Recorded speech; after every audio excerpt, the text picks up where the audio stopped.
I don't know why I slept with you the first time I met you. And slept with you again the second time I met you. I don't know when there will be a third time. The third time you slept here that night, What's fun about a woman in her 30s? Yeah, what's fun about it? Because men feel a lot of pressure when facing women. If something makes a woman unhappy, there is no turning back. Why do you have to choose me? I love you.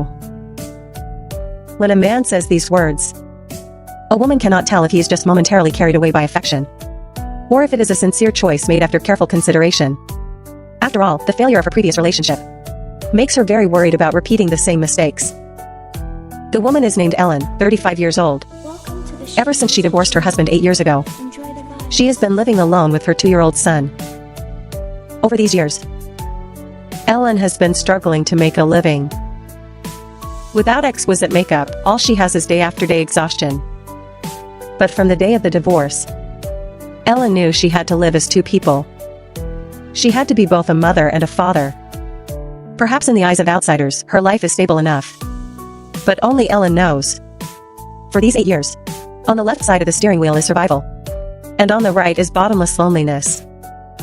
She is like a snail hiding in its shell, bearing all the storms alone. And this handsome man is named Mike, 33 years old. He is the founder of an online game company who achieved success at a young age. He is also seen by others as a playboy. I never bring women home. Why? It's like acquiring a company. Once a woman comes home, she brings all her cooking utensils and clothes. What can I do? It's a lot of pressure. However, encounters are always unexpected. That night, a close friend called to cry about the pain of a breakup and pestered Ellen to go to a bar to keep her company. Ellen was worried her friend would do something foolish, so she had to set off. But after Ellen arrived at the bar, a friend at the front desk said her friend had left with a man. Helpless, she had to sit down, enjoying the atmosphere that belongs to young people. But just then, a hand suddenly rested on Ellen's shoulder. She looked up and saw a strange face. Are you Chinese? Yes. From Hong Kong? Yes. Me too, come over and join us, come on.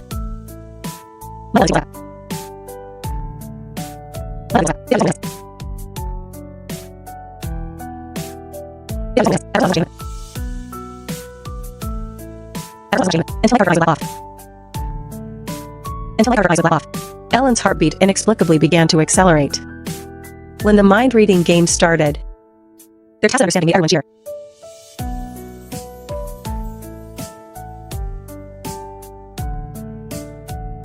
Okay, what is your name? Ellen. My name is Mike.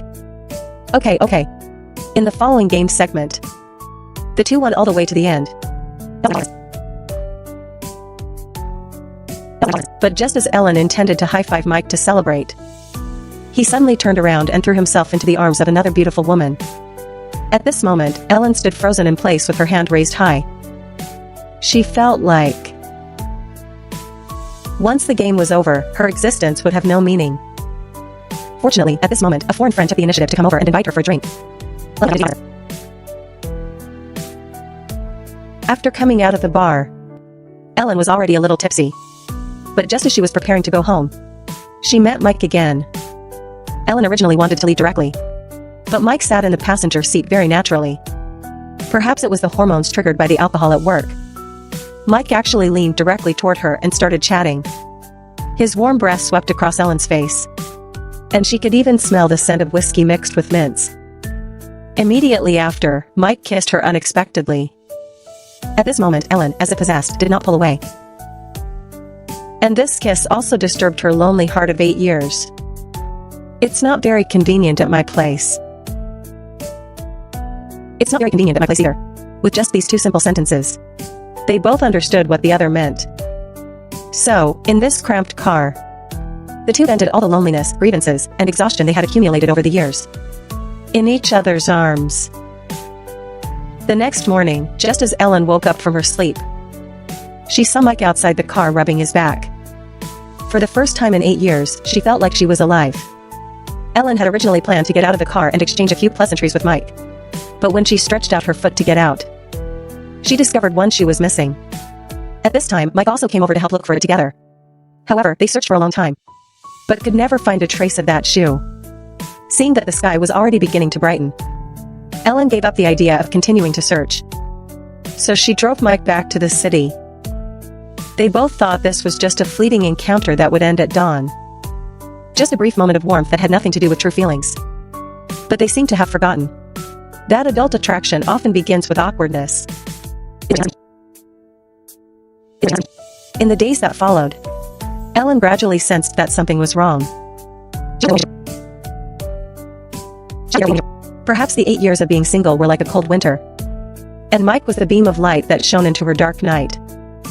But all love at first sight in this world is essentially a synchronization of souls. Not falling in love with the other person's face, but falling in love with that version of oneself that doesn't need to pretend, doesn't need to be tough, and can be completely relaxed. Ellen would still often think of Mike's roguish smile and the sweetness in the car. And these beautiful memories. So, after dressing up carefully, Ellen came to the bar where she had met Mike once again. She wanted to take a gamble on meeting Mike again. But Ellen walked around the bar. Yet she never saw a trace of Mike. Instead, the foreign man came over to talk last time. Just as Ellen was chatting with him on and off, she saw Mike appear in the bar. But when Mike also saw Ellen, he just nodded slightly to acknowledge her, and then turned to put his arms around another beautiful woman. Fate gave Ellen hope, but then dealt her a heavy blow. Seeing Mike's intimate appearance with someone else, Ellen felt a mix of emotions. Perhaps it was her competitive spirit at work. She actually impulsively agreed to go on a date. But after following him to the hotel, Ellen felt full of regret, because she had absolutely no interest in this foreigner. Ellen didn't know what she was thinking just now. To actually use this method, to take revenge on a man she had only known for one night. After Ellen realized all of this, she took advantage of the time the man was still in the shower, and quietly left the hotel. But Ellen never expected Mike to be waiting for her downstairs. Finished so quickly? What do you mean finished so quickly? With that person. Can't I? Relax, don't make others unhappy and yourself unhappy too. Did you wait here just to tell me to relax? We are friends, after all. Does this count as relaxing? Hey. Last time doesn't count, let's start over.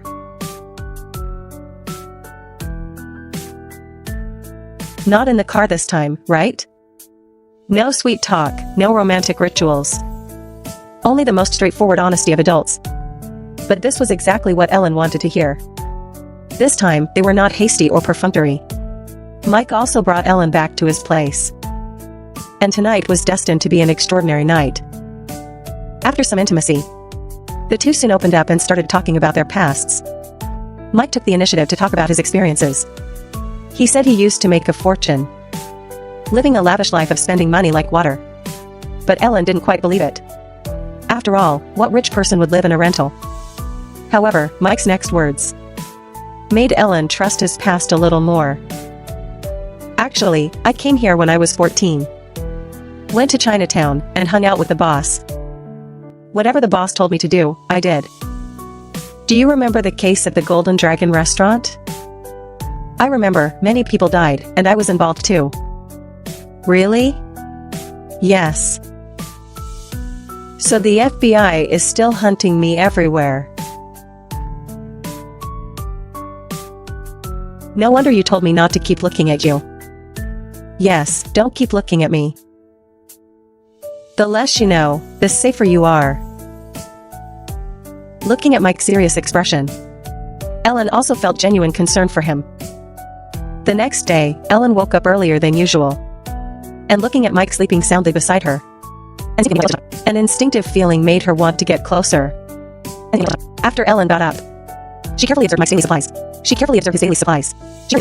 Then she helped him clean up the place thoroughly. Then, Ellen ran to the market.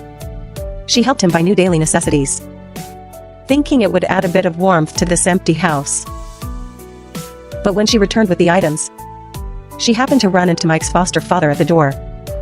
Ellen understood the relationship between the two, so she was very tactful and didn't intrude too much. However, just as the foster father was organizing the items, Mike slowly woke up. But after some casual chatting, he scolded his foster father for buying so many things. There are 2 pots. No, one I bought, the other Ellen bought. Which one do you want me to use to cook for you? This girl is really thoughtful towards you. Toothpaste, toothbrush, even a towel. I even forgot to buy those. But Ellen's gentleness made Mike panic. He was used to being alone and afraid of being tied down, and even more afraid of failing to live up to the sincerity. So he immediately took the items Ellen bought. Finally, he saw that familiar taxi at the entrance. What's wrong? You forgot to take some things. I bought them just now. What did I forget to take? No, I don't like others leaving things at my place. Didn't you say to relax? Relax a bit. Fine, I'll pay you. You'll pay me? I give you things and you pay me? Then last night. Should I pay you too? Forget it. Mike wanted to set boundaries between people, but Ellen didn't understand why he had to do this. Was the intimacy last night just a transaction in his eyes? However, just as they were arguing,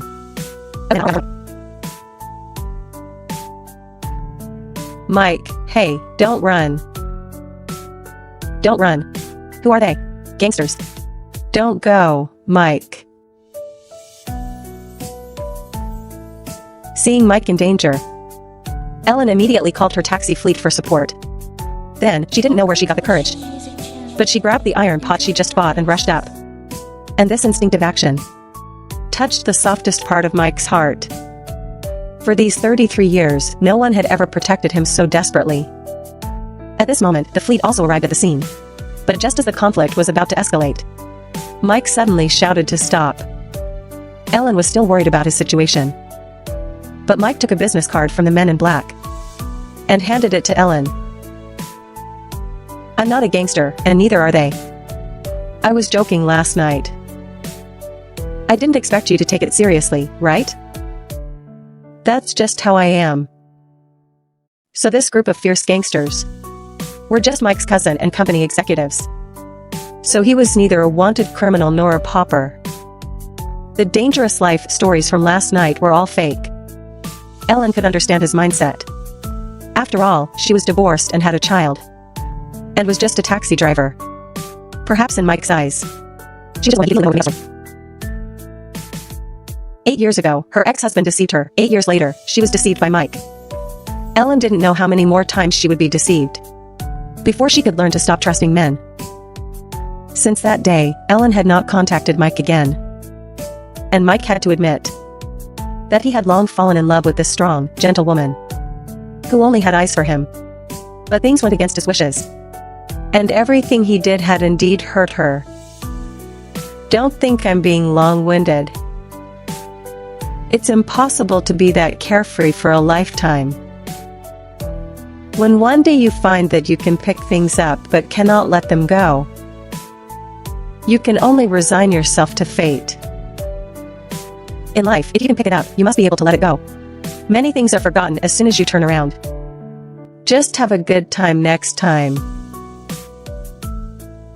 But if you really can't let go, then be serious about it.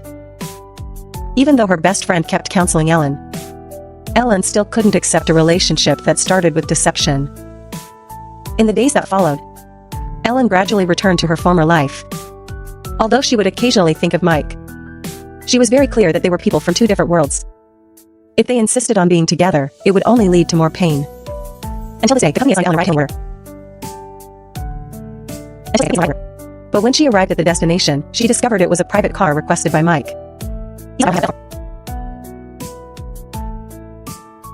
But Ellen didn't understand what he was trying to do.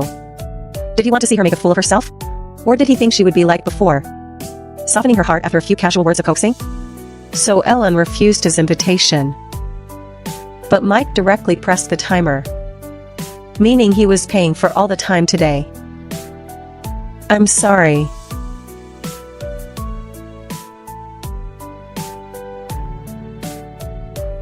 "You are the woman I have said I'm sorry to the most in my life. It's just a meal. If you don't like it, you can leave right away, okay?" Although Ellen kept a cold face the whole time, when she heard Mike's sincere invitation, she finally agreed. After arriving at the restaurant, Mike took the initiative to introduce his foster father to Ellen. Later, the foster father talked about his growth experience. It turned out that Mike had immigrated here at the age of 14. But not long after, his parents passed away unexpectedly. In the end, he was adopted and raised by his foster father. But the lack of childhood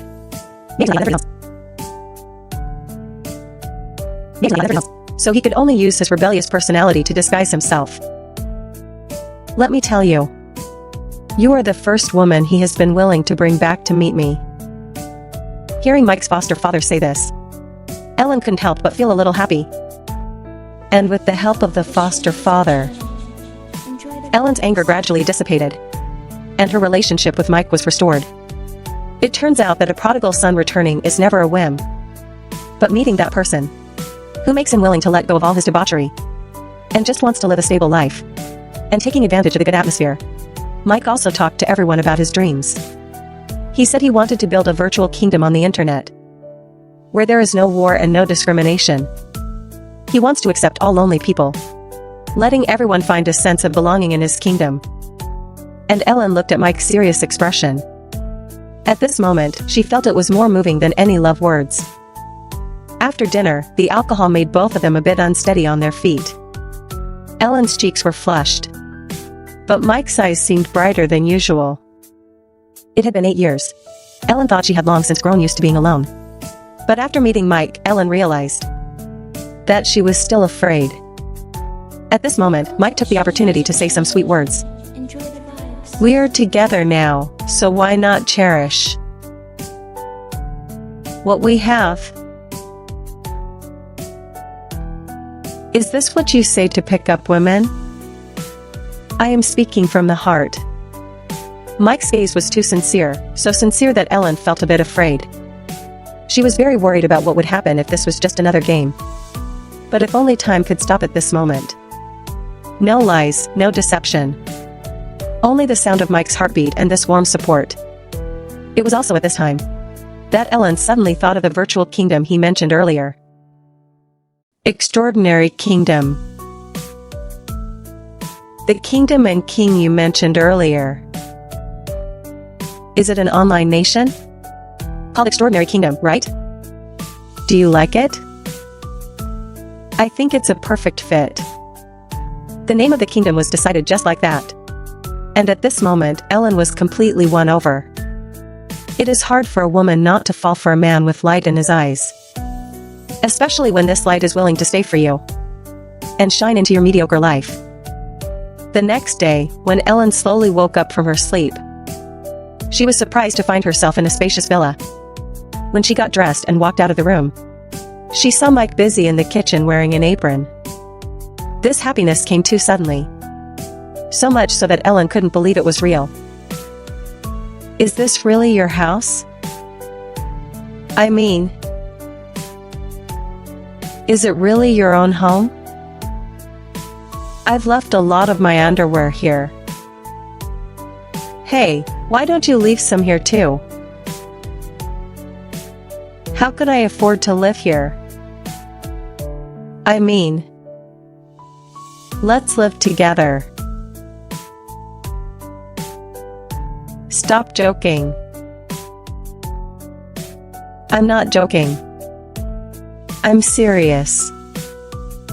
In that moment, a sense of inferiority suddenly welled up in Ellen's heart. She was just a divorced taxi driver with a child. But Mike was a young and promising entrepreneurial elite. The gap between them was like an insurmountable mountain, standing firmly between them. Mike seemed to see through Ellen's anxiety, but he still wanted to fight for this relationship. Could you please consider it seriously? But Ellen's heart was still full of concerns. She worried that Mike was only interested in her on a whim. So until she left, she did not give a clear answer. And what truly resolved Ellen's inner conflict and healed her anxiety was her 10-year-old son. Just as Ellen was helping her son cut his hair, the sensible boy had already heard from her best friend about her mother's recent worries. "Mom, do you know? I have summer vacation every year. But you don't. You need a vacation too. Being with you is my vacation. Doesn't that mean I don't get a vacation? Oh, are you annoyed with Mom? I was worried you were annoyed with me. I'm 10 years old, I know how to take care of myself. Whatever you want to do, just go do it. Did Tina teach you to say that? But I think she's right. Let's decide on that, Mom." The child's understanding and support were like a beam of light shining into Ellen's heart, instantly filling her with courage. And Ellen also decided to bravely pursue true love for once. After all, love has nothing to do with status or the past. It only concerns the sincerity between two people. On the other side, Mike was both nervous and uneasy. The days spent waiting for an answer felt like years to him. Fortunately, this wait did not last long. One day, Ellen took the initiative to find him and confessed everything about the past without reservation.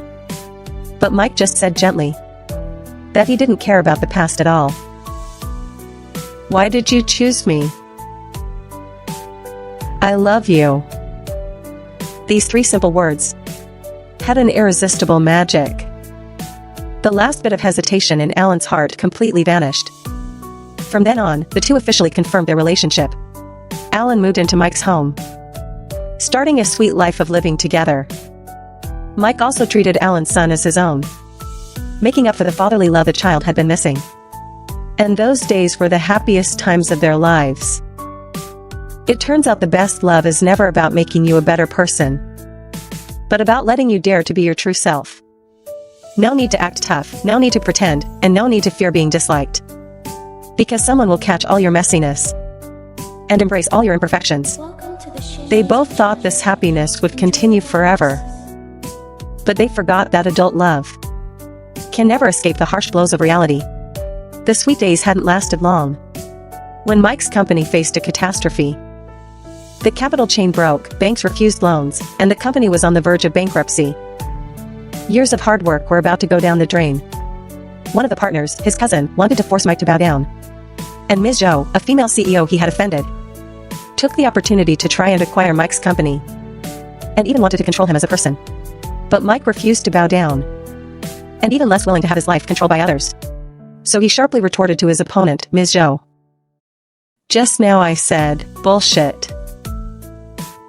I like to be on top." These aggressive words stirred up Ms. Zhou's competitive spirit.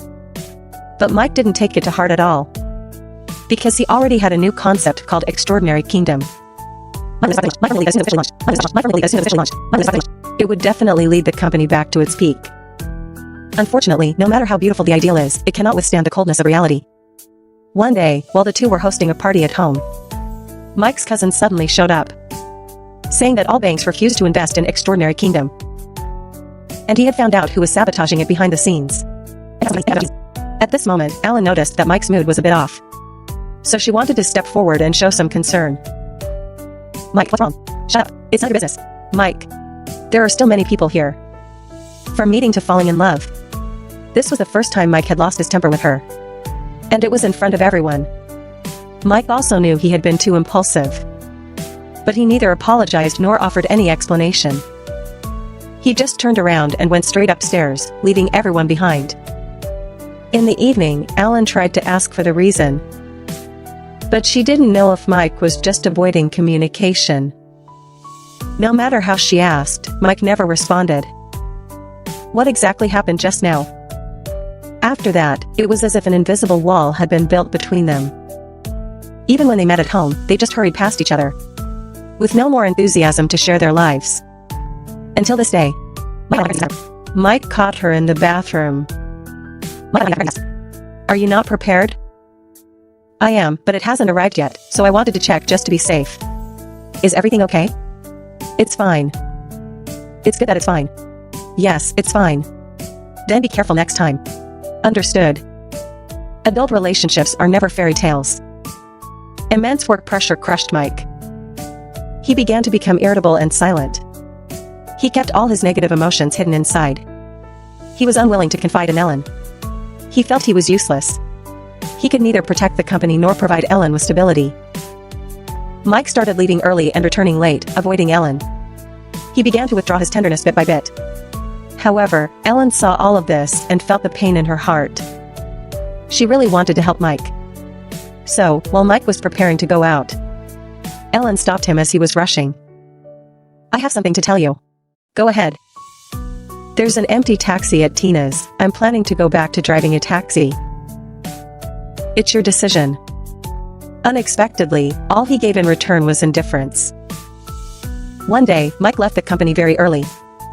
But when he returned to his doorstep, he hesitated and didn't dare to push the door open. He didn't know how to face Ellen.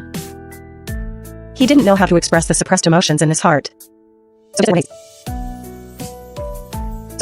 Until the evening, Ellen came home from work and saw him looking dejected.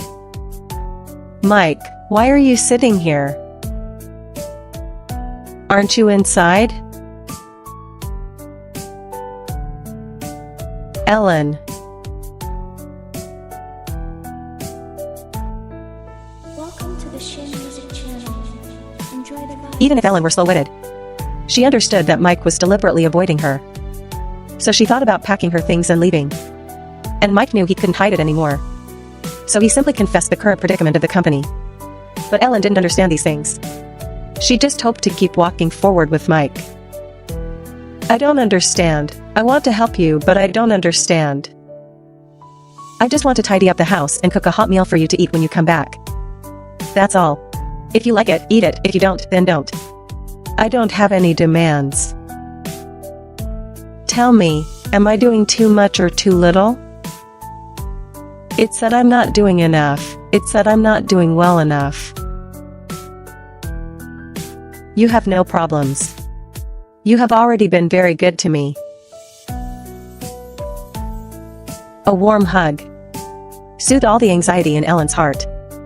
She could understand Mike's pressure and suffering, and she knew clearly that she couldn't help him with his career. But Ellen's wish was also very small. She just wanted to live a stable life with Mike. Even if they weren't wealthy, it didn't matter. But since the problem existed, it wouldn't disappear on its own. After this continued for a period of time, Mike, at his wit's end, in order to save the company, finally set aside all his pride and went to find Ms. Zhou.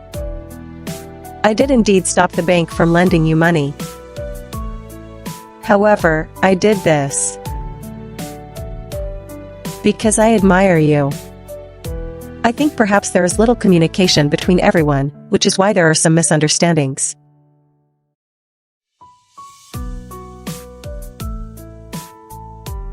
Then let's be frank and talk today. Mike thought that this compromise would bring a turning point for his career, and that he could continue to provide Ellen with a stable life. But he forgot that betrayal only happens 0 times or countless times. Once the bottom line is broken, there is no going back. When the two were ready to leave the hotel, Ellen's taxi happened to be waiting nearby. However, that parting kiss from Ms. Zhou was seen by Ellen. Ironically, the car Ms. Zhou called happened to be the one driven by Ellen. After the car drove away, Mike recognized the familiar license plate. It's over. Elsewhere, Ms. Zhou was talking to her best friend on the phone without any restraint. But every word she said pierced Ellen's heart like a knife. However, Ellen did not cry or question her.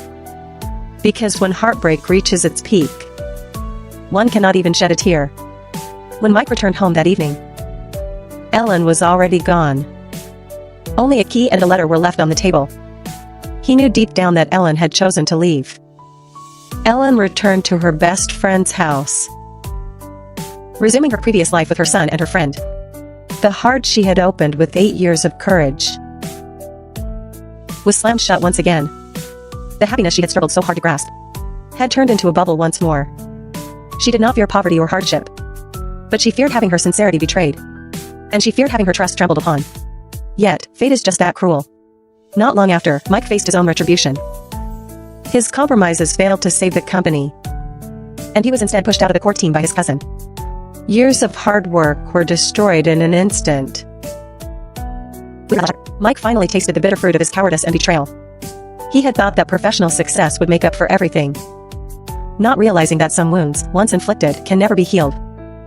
This is the most heartbreaking truth about adult love. Falling in love is easy, but staying together is hard. Meeting is beautiful, but maintaining a relationship is cruel. Often, what if he loves another third-party party? But our own cowardice, avoidance, and inability to take responsibility. However, Mike did not give up while at his lowest point. And the name she had chosen for Supernatural Kingdom. So, Mike began working day and night on development, and finally created the online game Supernatural Kingdom. However, securing investment remained difficult. Until one day, his cousin received a phone call. Who was calling?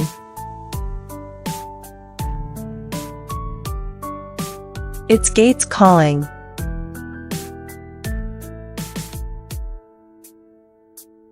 At that moment, Mike knew he had succeeded. With this investment, Supernatural Kingdom became an overnight sensation, and Mike's career began a turnaround. Sometime later, Ellen saw the news about his comeback in the paper. She was genuinely happy for Mike. By now, Mike's business was growing larger and larger. Reports about him were everywhere.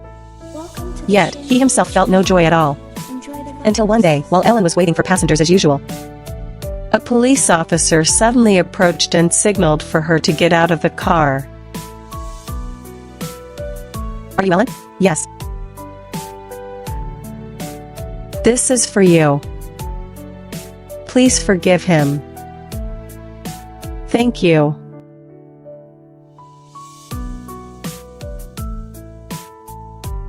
Ellen. Please forgive him. Thank you all. Just as Ellen was confused, passers-by holding roses suddenly rushed out from behind her. She was so scared that she ran forward immediately. It wasn't until her foster father appeared in front of Ellen that she realized all of this was Mike's doing. It turned out that Mike had written their meeting, falling in love, misunderstandings, and regrets, all into this game. And every scene in the game was a place they had been to. Every setting hid his longing for Ellen. The entire virtual world was a love letter he wrote to Ellen. This story moved many netizens. So some players spontaneously held flowers, competing to help Mike apologize. At the end of the crowd, Mike, dressed in a suit, walked toward Ellen step by step, his eyes full of regret. Can we be together again? No. Why? No means no. Tell your friends not to play such crazy games in the future. I can't handle this kind of shock. Goodbye. Ellen was calm and firm, because the love she wanted was not suffering alone during low points, only to be compensated with flowers after success, but rather, in both good times and bad, being able to run towards each other and provide long-term companionship.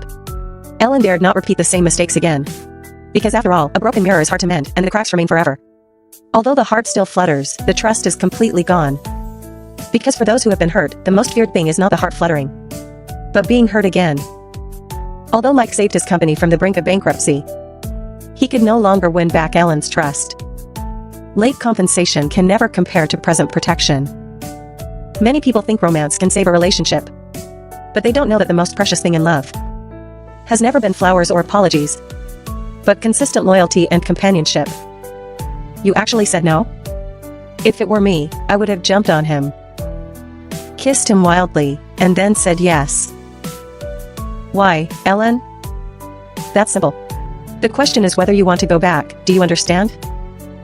What question? Then how do I know if he has had enough fun now? No one knows what will happen, right? Yes, yes, yes.